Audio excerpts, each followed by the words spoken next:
Get to see you guys a day early. It's a bonus. Happy Thanksgiving to everybody. I think a good normal Wednesday practice. You guys obviously see us when you're coming. We go out on the in the stadium, and the offense stays out there the whole time. I think when we went on the field today, it was going to be 45, a little bit of overcast. I think the forecast for Saturday at 2:30 is about that same exact temperature, right? So kind of good foreshadow for us as far as weather goes. From an injury standpoint, we should be pretty good. I think a bonus with Aiden Lawfrey. I think Aiden's going to be able to join us as well. So he just recovered extremely well from that. I know he was excited out there running around today. And really, from everybody else's standpoint, everybody's healthier than they were a week ago. Obviously, Caden Fagan had surgery yesterday. Is today Wednesday? Tuesday? Yeah, he had surgery yesterday, and doctors felt really good about that. So I know he's on his road to recovery. Kanano Odolaga as well. He has surgery coming up on Monday of next week. So he's just getting the swelling down, getting his feet up. So those two guys have obviously won't be with us. So with that, open up for any questions. Anything more stand out to you about Northwestern as you're preparing? Yeah, defensively, he's really done a nice job. They run multiple coverages. They're playing with a lot of confidence. I think up front they play extremely hard, physical, like Northwestern always have. But he's definitely brought an element to the defensive side that's just different from a year ago. Offensively, a lot of carryover, but again, utilizing different guys. They got some portal guys that have come in. Obviously, two receivers that have greatly impacted the game and their quarterback. So, yeah, you definitely see it in all phases. Offense, defense, special teams are a different team than a year ago. I guess having Aiden back is probably an unexpected surprise. But Yeah. what does that mean maybe for you? Yeah, even like 2 Sundays ago, I meet with the docs every Sunday, right? And they talked about how quickly he's recovering and putting himself in a position to possibly be here this week. And ran yesterday, ran today. Every day when I saw him earlier today, I go, hey, you just worry about regression, right? Like some guys as they get back into it. But yeah, he'd be a great bonus for us going into the weekend. I thought Reggie's been an awesome. Nick Fidanzo, I know he hasn't gotten a lot of reps, but he's been awesome in practice. Guys love Nick, so not saying it's going to be the same as when we started the season, but I feel better about the running back depth going this game than we have probably in the last 3 or 4 games. You touched on the ball idea the other day, but this statement of saying, hey, we won a game, we need a game win to get to the next game. What would that mean for these guys? Not just the current guys, but the current, going forward. Yeah, I get the question. I've told our guys all this week, going back to Sunday and then Tuesday, even today, this week is unusual in the fact that everything's going to try to take you away from Saturday, right? Okay, sure. It's a week with no school, right? Like, I know we don't know that as older people in life, but like that's a big deal for kids that are in school, right? To have a week without school. There's obviously certain aspects of this game and what it means, to get a chance to play another game. But I haven't heard the guys say or talk about that. It's about Northwestern. It's about the rivalry week. It's about the hat. When we first got here, they had beaten us 6 years in a row, right? And we needed to respect them. I thought that level wasn't there, and we definitely do. It's apparent in the way our guys are prepared for them and talked about them. And there's going to be a million different people trying to take them off task. You're going to have parents talking about Thanksgiving, kids that are going into the senior day. Like we have 25 guys that are getting honored, right? And I think those guys are having conversations that they've never had before with their parents, right? Last home game at Illinois. Some of the guys that are walking, I know are still considering what their options are to come back or not. So just an unusual time, and I just keep saying the thing you can focus on that's real is Northwestern, and they've been great. I mean, Brett, that being said, what would those 15 extra bowl practices mean for you guys? I remember when I was at Arkansas, and I believe when I was at Wisconsin, someone did a story about that, right? And they actually kind of statistically showed places that didn't get to a bowl game, right, and the improvement they made the next year.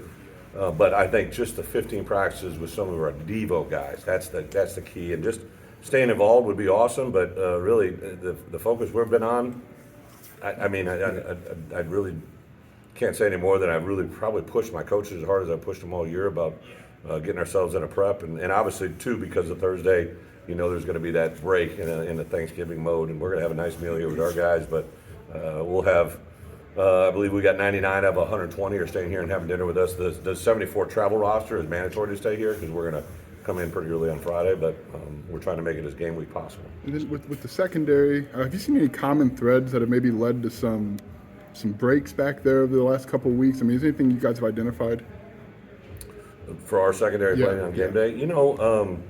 Obviously the numbers we had last year were crazy insanity, right? And we haven't maybe gotten a number of picks, but I do see some of our guys, making big steps. I think Miles Scott Mac Resetich, even that interception 2 weeks ago, like that's classic what we've seen out practice, waiting for it to materialize in the game.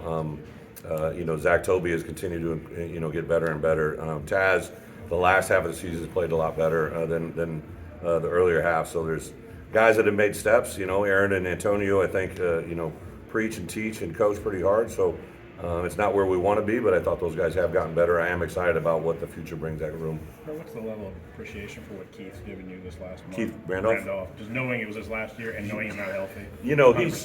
He's literally, in my opinion, when I talk with the scouts, him and then Casey Washington on offense have had the biggest transformation from where I saw him a year ago to where they are now. Keith changed his body, obviously, leaned up, worked extremely hard. I go back to the summer. I know Tank would always say, when I call in, we'd have an end-of-week wrap-up, and he'd always say Keith Randolph continued to press forward leadership-wise. I remember early in fall camp, there was a player giving one of these dozed-off eyes look, and I kind of said, hey, we have a little saying that we say in a room, all right, to get up. And I know I walked out, and in the chow line, I saw Keith talking to that individual, right, as a freshman.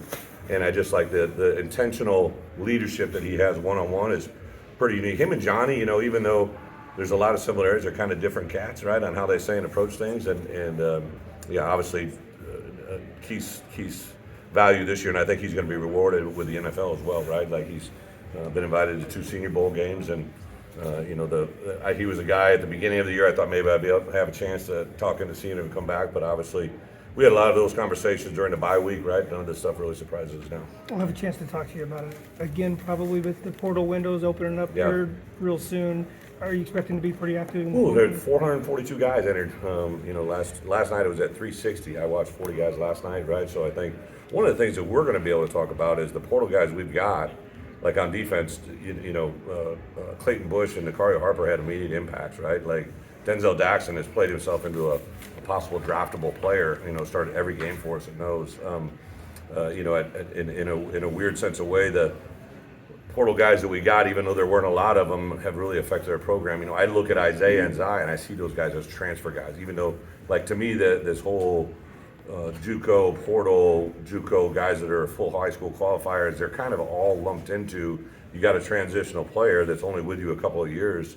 And, like literally this morning I met with 2 NFL agents or NFL scouts, and I said, hey, if I had Clayton Bush and Nakario Harper for another year, like what I think we could do for them and their level of play would be unbelievable. But sometimes you just get these guys for these 1-year windows, and you got to maximize it the best I can. Will you guys keep your normal routine tomorrow?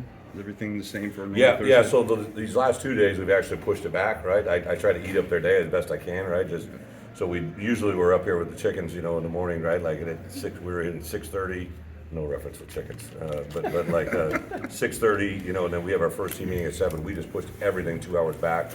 But tomorrow we'll go back to an early one just because I want to be able to get the kids that are going on the road. So we'll get done with practice about 11. We'll have a team meeting, a travel meeting, which is usually at 5. We'll have that at 12:30.